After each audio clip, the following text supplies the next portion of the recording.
everyone, Assalamualaikum. Sahabat Kompas TV.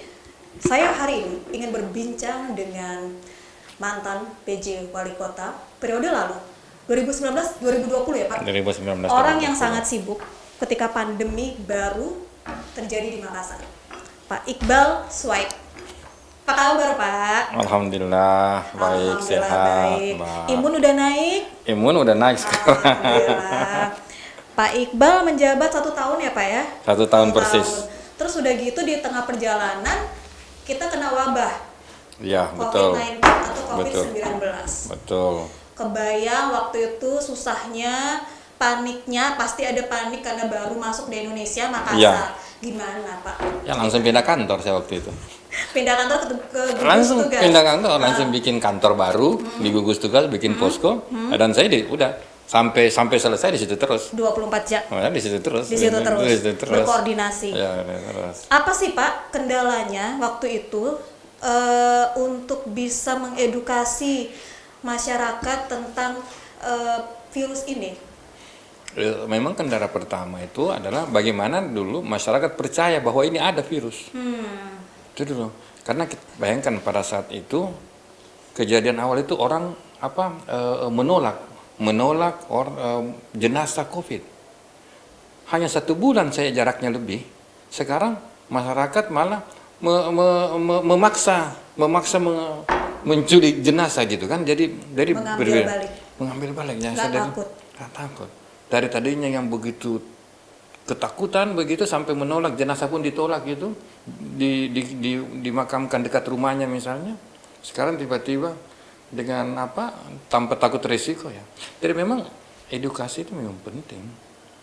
Selama Bapak menangani COVID di Makassar, kesulitan apa Pak yang terbesar? Maksud saya, apakah memang ketika itu tidak ada sinergi dengan pemerintah pusatkah, provinsikah, atau mungkin kendalanya dari warganya sendiri? Sebenarnya kalau sinergi sih ada, karena memang sinergi itu kita harus ciptakan, karena SOP-nya sendiri memang belum ada. Waktu itu kan SOP dari pemerintah pusat, provinsi sampai kabupaten kota memang belum ada. Jadi memang pada saat itu kreativitas masing-masing daerah itu, kreativitas masing-masing kepala daerah, bupati, wali kota, gubernur ya, event itu sampai di gugus tugas nasional harus dicari, karena kita baru pertama kali dapat masalah ini. Lain kalau misalnya SOP tentang banjir, kebakaran, bencana yang 1 kali terjadi, sisa bagaimana recovery-nya. Ini bencananya belum tahu kapan berhentinya, jadi ini SOP-nya hampir-hampir nggak ada. Jadi dari istilahnya sambil mengatasi, sambil membuat SOP gitu. Sambil jalan SOP. Ya. Jadi semua ini ongoing dari semua ya learning by doing gitu kan. Learning by doing. Susah nggak Pak? Tentu belum lagi orang-orang yang sudah mapan dengan status quo-nya, dengan kondisi ini di situ ya. Yang paling susah itu adalah melihat masyarakat yang tiba-tiba di PHK, tiba-tiba nggak punya pekerjaan, yang dia nggak tahu apa masalahnya. Contoh sederhana, selama ini dia hidupnya bagus-bagus saja dengan anggaplah dia punya 3 atau 4 kantin di 4 sekolah misalnya kan. Ya kan banyak juga gitu yang juragan kantin gitu kan. Juragan kantin begini kan. Tiba-tiba sekolah tutup. Yang tadinya dia sangat bercukup dengan banyak usaha. Dengan banyak usaha itu, yang tadinya dia antar jemput anak sekolah, mobil antar jemput, sangat cukup dia gitu kan, tidak ada persoalan, tidak miskin dia, punya beberapa mobil antar jemput anak sekolah. Tiba-tiba sekolah tutup, semua sopir-sopirnya, semua mobilnya nganggur, tiba-tiba nggak punya apa lagi, nggak punya penghasilan. Jadi ya, terutama yang kredit ini jadi bingung gitu kan. Nah, itulah yang kemarin jadi persoalan sehingga bansos itu jadi ribut. Karena yang terdata itu selama ini memang yang miskin saja. Yang terdata dari banyak yang ribut tidak mendapat, kenapa saya nggak dapat bantuan? Ya memang tadinya dia orang mampu, tidak tercatat.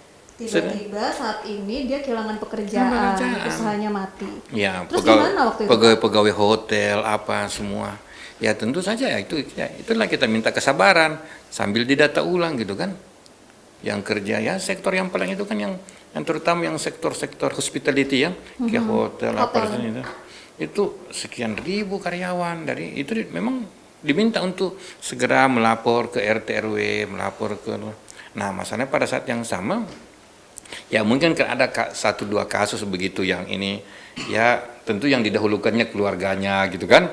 Mungkin RT, RW atau ada tingkat desa, kepala desa itu ya itu langsung yang dibesar-besarkan mereka nggak percaya gitu kan kepada aparat dia nggak daftar kita karena kita nggak ada hubungan keluarga. Nah itu juga jadi padahal mungkin ada kasuistis begitu kan dari itu. Jadi waktu pertama kali pandemi ada, nggak hanya dipusingkan dengan bagaimana mengedukasi bahwa virus ini ada, tapi juga soal bantuan yang tiba-tiba menjadi membengkak karena banyak yang kehilangan usaha, pekerjaan.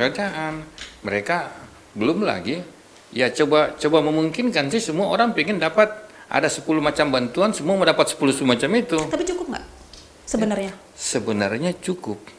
Sebenarnya kalau mengcover itu kalau semua. Iya, kalau kita jujur. Tetapi kan masalahnya kan banyak masyarakat kita itu nggak jujur. Makanya beberapa yang kita temui jujur mengembalikan bantuan karena dia sudah mendapat, ya kita kasih reward gitu kan. Saya datangi langsung mengucapkan terima kasih karena banyak yang nggak jujur, akhirnya nggak cukup. Namanya nggak jujur, nggak ngomong gitu kan? Nggak ngomong. Dia sudah masuk di programnya. Contoh misalnya saudara gini, di PKH, bantuan PKH itu ya, tentang keluarga harapan itu basisnya yang dicatat itu ibu-ibu, karena targetnya itu ibu hamil, ibu melahirkan, lansia, disabilitas. Nah, dari lebih banyak yang tercatat itu ibu-ibu, perempuan kan.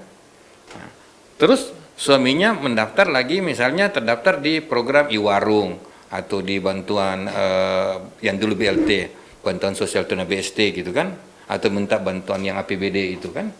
Jadi memang harus kenapa ini pemerintah terlalu minta kartu keluarga harus apa? Karena memang di datanya itu harus kelihatan gitu.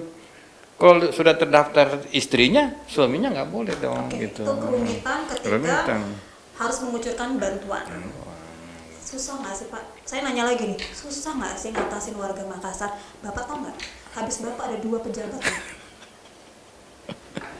Itu. Susah nggak sih Pak? Pertanyaan saya tuh Pak, satu cuma 44 hari.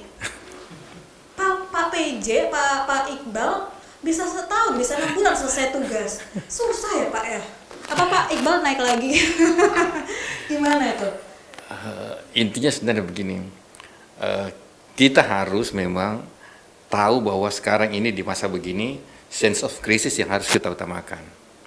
Sense of crisis yang kita utamakan, kita lupakanlah dulu itu urusan politik, urusan yang tidak ada hubungannya dengan yang apa yang menjadi target penanganan kita. COVID. Ibaratnya kita perang. Kalau kita lagi perang, yang kita pikirkan pertama adalah bagaimana menang perang dulu, atau selesai perang dulu, atau gencatan senjata dulu. Indikator-indikator lain boleh nyusul setelah ini. Sebab nggak mungkin sambil perang, sambil kita terlalu fokus ke kita mau negosiasi lagi dengan ini, kita mau urus ini, jadi kita mau ini. Harus fokus. Jangan Jangan dulu noleh kanan kiri. fokus. Oke. Semoga nanti yang baru bisa fokus Pak. Saya pikir pastilah sudah ada pengalaman kemarin yang sangat singkat, tentu yang ini pasti. Warga Makassar gimana Pak? Maksud saya apakah sampai Bapak melihat sekarang ini sudah gampang nggak sih diatur? Contoh Ikutin gini. patuh nggak sih ngikutin protokol kesehatan? Kita lihat gini. Selalu orang mengatakan orang Indonesia itu susah diatur. Orang Singapura gampang diatur.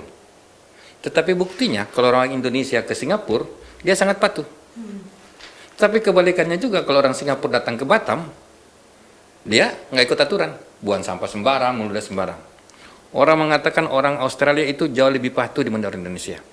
Benar, orang Indonesia kalau ke Australia tertib. Tapi lihat orang Australia yang ke Bali, buka baju, nggak pakai helm naik motor, menjadi sangat patuh. Jadi sebenarnya bukan manusianya, bukan orangnya, bukan masyarakat. Yang salah? Ya, Kalau misalnya bagaimana kita menjalankan hukum dengan benar? sosialisasi, Pastinya hukum dari tegas, ketegasan tidak ada. penindakan, Ya, ketegasan dan konsistensi. Itu ketegasan dan konsistensi. Jadi berarti bisa pemerintahan dibilang yang kuat. kemarin itu ketika Bapak misalnya masih menangani COVID, ada yang belum tegas. Memang kita harus ketegasan dan konsisten Kalau dan kayak- terus tegas. Kayak gimana tuh Pak misalnya? Contoh misalnya kan di PSBB di Sulsel itu di Makassar itu Dua kali ya? tahap pertama dan waktu saya mau tahap kedua banyak sekali orang yang melobi saya supaya jangan lanjut tahap kedua.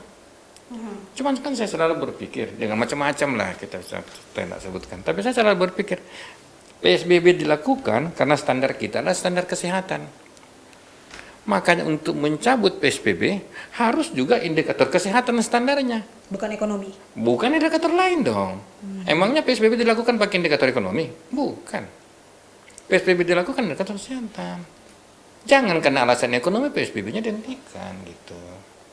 Kalau itu menurut iya, saya. Menurut Bapak, Makassar saat ini udah menuju new normal. Bagusnya new normal atau PSBB lagi? Yang dimaksud new normal itu adalah kalau kondisi sudah normal, baru kita melakukan standar-standar protokol kesehatan. Sekarang belum normal. Belum normal. Makassar belum bisa new normal. Kalau dimaksud normal adalah kalau anak sekolah itu sudah pergi sekolah, tetapi ke sekolahnya itu pakai masker. Dan di kelasnya itu mungkin pakai penghalang gitu kan supaya jaga jarak. Sekarang belum normal. Anak sekolah belum ada, work from home masih jalan, sekolah-sekolah, kantor-kantor juga masih 50% aturannya, dan yang 50 tahun tidak usah dulu masuk kantor. Itu artinya kondisi belum normal. Kalau seperti misalnya di Cina, di Jepang, memang COVID-nya udah hilang atau sudah penyembuhan semua dan memang sangat sedikit yang kena COVID, baru jalan protokol kesehatannya, Nah itu yang disebut dengan new normal. Sekarang kita mau bicara new normal, padahal kita belum selesai dengan pandeminya. Dari menurut saya, nggak ada itu urusan new normal kalau selama musibahnya belum selesai. Ekonomi boleh jalan nggak? Apa? Ekonomi Ekonomi boleh boleh jalan jalan, tetapi sekarang ini ekonomi yang jalan ekonomi yang di masa pandemi, bukan new normal. Sebab begitu masyarakat sampai kepada bahwa itu new normal, bahwa itu sudah tidak ada COVID, maka semua pada ke pantai, semua pada ke tempat hiburan rame-rame. Mindsetnya tuh Udah sekarang nggak kayak gitu Pak. Iya. New normal. Berarti Bisa COVID-nya udah ke hilang. mall, Iya. bisa rekreasi. Padahal musibahnya belum hilang. Kasusnya belum hilang, COVID-nya belum hilang. Kalau COVID-nya udah hilang, supaya tidak ada lagi nanti istilahnya tahap keduanya begitu kan, gelombang kedua yang nah itu baru kita new normal. Sekarang belum bisa, kalau menurut saya belum bisa. Dari kita benar-benar harus dulu bagaimana menyelesaikan ini COVID-nya. Belum bisa kita bicara. Kalau Singapura bicara new normal, wajar karena sudah tidak ada lagi pertemuan. Kurvanya udah nggak begitu tinggi. Ya sudah sangat landai. Beberapa tempat ya di Indonesia, misalnya kalau kita kasih contoh kayak Aceh ya, atau kayak Bali ya. Itu memang gede loh Pak. Makassar utamanya. Makanya sekarang pendekatannya bukan mestinya pendekatan yang digunakan pendekatan pandemi. Sekarang masih masa pandemi. Kita itu menurut Bapak mantan periode lalu, kita tuh perlu persuasif humanis nggak sih? Gini, semua dilakukan dengan cara yang kayak, hey kamu jangan kesini. Persuasif humanis itu di masa yang normal. Di masa sekarang, di masa bencana tidak ada persuasif humanis. Yang ada adalah hukum harus ditegakkan, aturan harus ditegakkan, ketegasan. Kalau enggak, tak bisa. Seperti yang saya contohkan tadi, karena aturan tidak tegas, orang Singapura yang ke Batam sesukanya saja. Tapi karena aturan tegas, orang Indonesia yang ke Singapura dia langsung berubah dia punya perilakunya. Berarti memang bukan masyarakatnya yang salah. Bukan, masyarakat tidak ada yang salah. Makassar belum siap berarti new normal dong Pak? Belum. Masyarakat yang harus dipikirkan sekarang ini bukan new normal, tetapi bagaimana mengatasi ini pandemi COVID. Ada nggak yang perlu Bapak, maksudnya saya gini, catatan Bapak ketika Bapak meninggalkan kursi nomor 1 Kota Makassar di masa pandemi, catatan besar apa sih Bapak yang Bapak pegang, yang harusnya jadi PR ke belakang orang setelah Bapak? Ya, Selain ketegasan tadi, paling bagus kalau itu PSBB jangan dicabut. masih PSBB. Harus. Kalau saya PSBB harus. Karena itu PSBB itu adalah standarnya adalah indikator kesehatan. Maka kalau PSBB mau dicabut, lihat dulu indikator kesehatannya. Bagaimana itu kan? Kalau misalnya para ahli-ahli epidemiologi mengatakan PSBB cabut, ya. Karena kan ini PSBB karena alasan kesehatan dong. Masa karena Ekonomi. bukan ekonomi. PSBB itu alasan kesehatan. PSBB seperti apa nih yang ada dalam pikiran Pak Iqbal Swaib?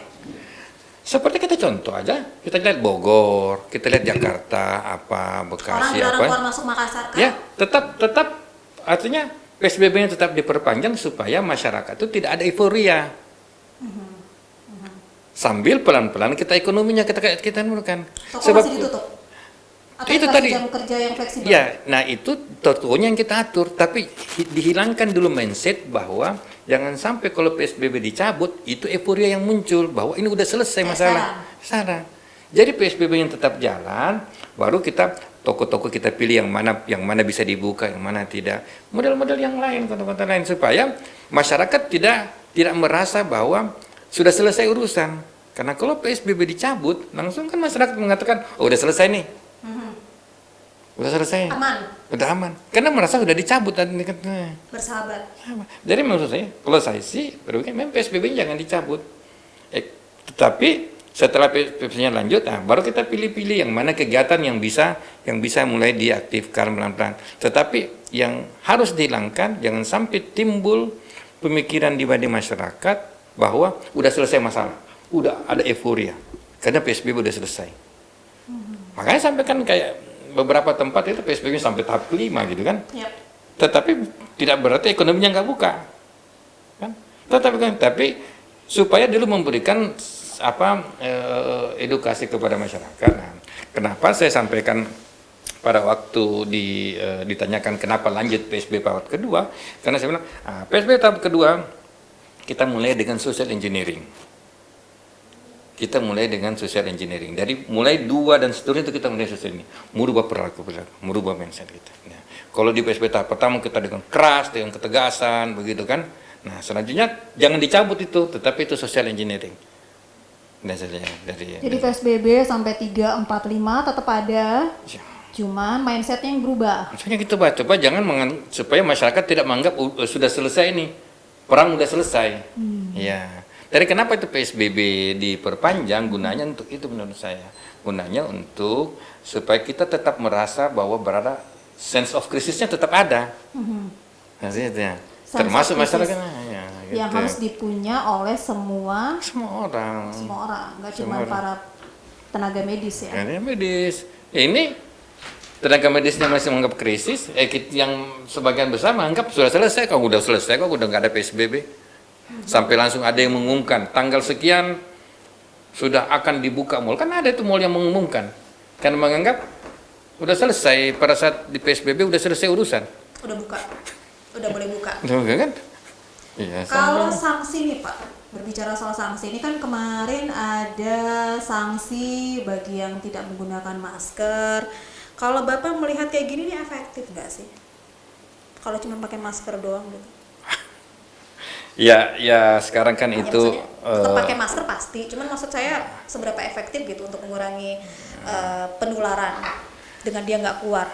Pasti harusnya nggak keluar sih kalau saya sih Pak. Ya, Bapak gimana? sekarang itu yang dipakai itu, yang sekarang mulai beberapa negara pakai itu yang triple C itu, ya, yang namanya close space, hindari daerah-daerah tertutup close space ya, karena apalagi kalau di stasiun sentral yang satu ya, terus hindari yang crowded. Rame. Ya, tempat-tempat dia crowd area itu hindari ya. Dari memang, dan yang penting juga itu lagi yang apa? Kontak ya. Kontak itu hindari kontak. Jadi memang tidak bicara di situasi masker. dari metode yang digunakan sekarang itu, beberapa daerah yang berhasil tadi itu 3C itu. Close kontaknya dikurangi, close space-nya dihindari, terus crowded areanya, crowded space-nya itu Itu yang harus ya. itu Karena yang kalau seharusnya. kalau maskernya itu sudah istilahnya sudah taken for granted lah, begitulah. Sudah istilahnya wajib hukumnya lah. Udah kewajiban lah. Kayak Ya, kita bawa ya. handphone. Sebab masker itu bukan setan. Kalau kita berada di area terbuka dan kita tidak ramai, buat apa kita pakai masker? Dari bawahnya. Makanya itu di crowded-nya itu yang daerah crowded itu kita hindari. Daerah-daerah tertutup itu yang AC gitu kita hindari. Yang close contact hindari. Tetapi selama kita tidak berada di close contact jauh, kita tidak berada di daerah crowded, kita tidak berada di daerah yang tertutup, udah nggak pakai masker nggak apa-apa. Kalau di pinggir pantai sendiri mau tidak pakai masker juga nggak apa-apa, biar 1 minggu nggak pakai masker. Apalagi kalau di pulau sendiri gitu kan. Jadi bukan masker. Itu tadi itu dari sekarang itu lebih kita harus menekan itu. 3C. Kalau saya itu triple C itu. Close contact, close space, dan crowded area. Tiga C itu yang harus diberlakukan sebenarnya. Itu yang harus diberlakukan sementara. Karena pasti kan kalau selalu kita bicaranya masker, terus saya di kamar kok harus pakai masker. Ini kan orang dia tidak berhubungan dengan orang, masa harus pakai masker? Presiden misalnya kasih wawancara interview dia sendiri begitu kan, televisi konferensi pers jauh gitu, yang nggak harus Ya. salah kalau presiden pakai masker. Ya nggak ada yang jauh kok bermeter-meter itu. Menurut Pak Iqbal, sanksi yang bagus kayak gimana dong? Idealnya Itu sanksi sebenarnya idealnya itu adalah jangan membeda-bedakan. Jangan membeda-bedakan kepada semua orang. Nah, apapun sanksinya itu tidak ada persoalan itu sebenarnya. Jangan membeda-bedakan itu sanksinya harus sama, dan itu tadi konsistensi kita. Karena jangan hari ini kita paksa orang pakai masker, pas minggu depan.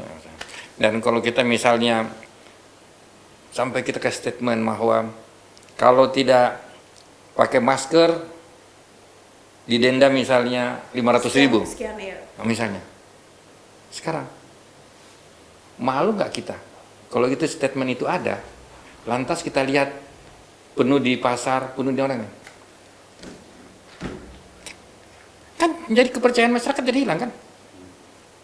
Kau pergi daerah-daerah utara semalam-malam banyak sekali orang tidak pergi ke pasar-pasar. Jadi jangan mengeluarkan suatu statement yang kira-kira kalau tidak bisa dilaksanakan, jangan. Sekarang kalau didenda juga, siapa yang mendendanya? Siapa yang mengambil duitnya, disetor kemana? Apa dasar hukumnya? Dari itu harus hati-hati sebagai pemerintah, itu hati-hati, sebab itu sama dengan hukum begitu kan. Namun hukum itu kalau tidak ada dasarnya, seorang pejabat, seorang kepala daerah mengatakan sesuatu, itu sudah kayak hukum di tempat situ. Tetapi hukum itu kalau mau dijalankan harus ada dasarnya. Kalau tidak ada dasarnya kan dibalik kita nanti. Begitu ada orang tidak pakai masker, bilang iya denda saya. Pakai dasar apa kok denda saya? Mana aturan saya? Mana perdanya yang mengatakan? Regulasinya harus jelas. Dari itu harus hati-hati dong. Sosialisasi regulasinya. Dari harus hati-hati. Jangan kita mengatakan kita harus didenda kalau tidak masker. Karena begitu kita diberikan foto-foto itu tuh orang-orang tidak pakai masker ya. Kenapa tidak ada yang didenda? Berarti ini titipan sebenarnya buat Pak Iqbal, pesannya bahwa hati-hati mengeluarkan aturan. Nah, sebab kalau kita yakin kita tidak bisa laksanakan, jangan keluarkan statement-statement. Permasalahannya bukan di maskernya, Bukan di maskernya. tapi orang yang harusnya nggak keluar rumah. Berarti sanksinya mungkin beda treatmentnya. Beda. Tapi sekarang kalau ya itu saya katakan, kalau dia berada di pulau dia sendiri, dia olahraga di lapangan olahraga, dia cuman sendiri, gitu kan? Kenapa mesti saya pakai masker? Justru yang saya butuhkan adalah udara segar. Selama saya tidak close contact, saya tidak berada di close space, tidak berada di crowded area, kenapa masih sama sama? Oke. Sebab masker ini bukan obat, bukan obat ini, bukan obat Antivirus. COVID, bukan obat Bukan antivirus. mencegah drop Droplet. dropletnya kan Dropletnya. mencegah itu dropletnya, Iya. apa itu semburannya. Semburannya. Ya kalau dia sendiri. Oke, berarti sebenarnya ya itu tadi ya Pak ya. Harus lebih banyak belajar ya mungkin Pak, bagaimana mengatasi pandemi ini. Ya itulah saja, jangan kita ikut-ikutan saja. Kalau Melihat daerah lain new Malah normal, ini- kita mau new normal, ya kan? kita new normal itu kalau sudah normal kondisi, baru kita hidup di kondisi yang sudah normal dengan metode baru gitu kan, dengan apa tetap menjaga jarak. Tapi kan kita belum normal sekarang masih Masih was-was sebenarnya. masih darurat COVID. Masih sekarang. darurat COVID. Masih darurat Masih banyak yang COVID. harus dilakukan Iya. sama pemerintah saat ini. Kita selesaikan dari hati-hati kita dengan istilah new normal ini menurut saya. Karena memang ada beberapa daerah yang sudah sebab Layak. kalau persepsinya di masyarakat sebagian besar mengatakan itu sudah kondisi sudah new normal, sudah tidak ada, berarti mereka sudah menganggap sudah normal ini, sudah tidak ada. Itu jadi berbahaya pada saat kita masih darurat COVID. Makassar masih darurat COVID ya Pak ya? Masih darurat COVID dong. Makassar Masih masih tinggi darurat. ya? Iyalah, Makassar masih kita masih darurat Nanti harus COVID. PSBB lagi nih Pak. Kalau kita sudah 10 besar terendah, itu mungkinlah kalau kita masuk di 5 besar terendah. Nah, alhamdulillah berarti itu sudah ya kita untuk istilahnya sosialisasi, sudah persiapan menuju normal gitu kan. Kalau kita misalnya Tenaga medis di Kota Makassar gimana sih Pak? Cukup nggak sih? ya, cukup tidak cukup sih. Cukup tidak cukup karena sekarang justru kan banyak tenaga medis yang tumbang gitu kan. Belum lagi banyak tenaga medis yang apalagi yang sudah berumur atau punya ya Otomatis mereka mereka resign digunakan, toh. iya. Terutama yang tenaga medis yang kontrakan itu Iya. dapat gaji cuman berapa, risiko besar. Yap. Ya udahlah, nggak usah lah perpanjang kontrak saya. Hmm. Sebenarnya kalau kasusnya lain ya justru makanya yang sekarang yang banyak dipekerjakan ini para relawan-relawan. Ya. Karena tenaga medis itu nggak bisa kita, karena terbatas juga jumlahnya, banyak yang sakit juga, banyak apa, kasihan kan. Belum lagi tenaga medis yang tenaga kontrak, yang pada pulang kampung, yang di sekolah-sekolah kemarin itu kan tadinya itu kan banyak yang tenaga medis yang dari sekolah perawatan, sekolah akademi perawatan, yang kerja praktek gitu kan. Mereka sekarang kan nggak ikut praktek kerja, mereka pulang kampung semua. Tapi so far Pak, dukungan dari pemerintah ada ya? Anggaran gede. Setahu saya, baik Pemerintah pemerintah pusat, pusat, provinsi, kabupaten, kota itu, anggaran disiapkan semua itu belum sampai 50% realisasinya. Hingga saat ini, Saat ini. Belum realisasinya belum sampai 50%. Itu artinya sebenarnya bukan masalah di anggaran. apa ya Pak? Tetapi kan begini juga. Jangan sampai gini, ini ada ketakutan juga pada pengelola anggaran sebenarnya. Sekarang ini COVID, darurat, ya darurat. Aturan-aturan pengadaan barang yang biasa bisa mekanisme darurat dipakai, tidak melalui tender langsung penunjukan. Yang mereka takutkan setelah periksanya ini nanti Januari diperiksa semua kita nih. Selesai tahun anggaran baru kan diperiksa. Aturan yang digunakan bukan aturan pada saat COVID. Kena dong mereka. Tembak mereka. Makanya juga ada ketakutan mereka. Sebab begitu, karena itu juga penerapan hukum, ya kita tahulah. Penerapan hukum itu kita sama-sama lah baca dasar aturan. Tapi karena mesti ada pengacara, ada hakim, ada jaksa, ada polisi. Karena kita untuk pasal yang sama kita bisa berbeda persepsi. Oke. Karena berarti- hukum banyak dipersepsi. Jadi sebenarnya dari tingkat dinas-dinas juga takut ya Pak?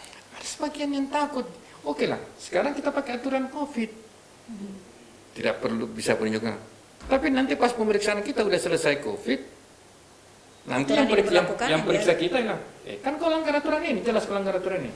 Ya tapi kan itu masuk COVID. Ya, ini kan ada aturan umum yang mengatakan kau harus seperti ini, seperti ini, seperti ini. Ya, dari itu juga ada keraguan-raguan dari duitnya sebenarnya bukan persoalan.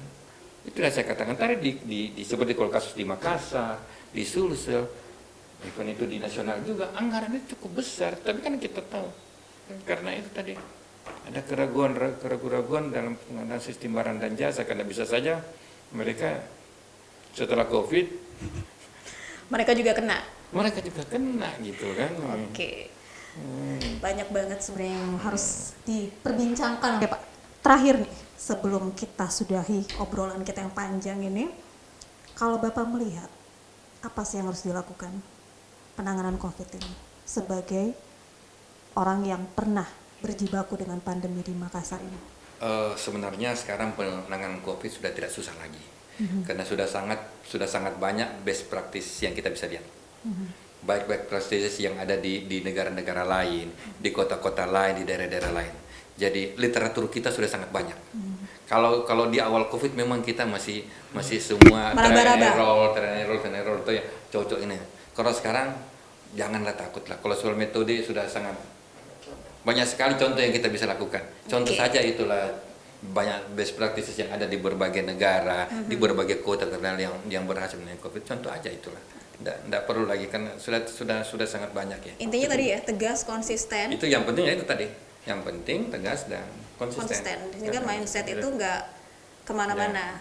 Oke, thank you Pak Iqbal sudah datang di studio podcast Kompas TV. Terima kasih Thank you. sudah diundang. Thank you. Dan sahabat Kompas TV, jangan lupa untuk like dan subscribe episode ini. Sampai ketemu di episode selanjutnya. Bye.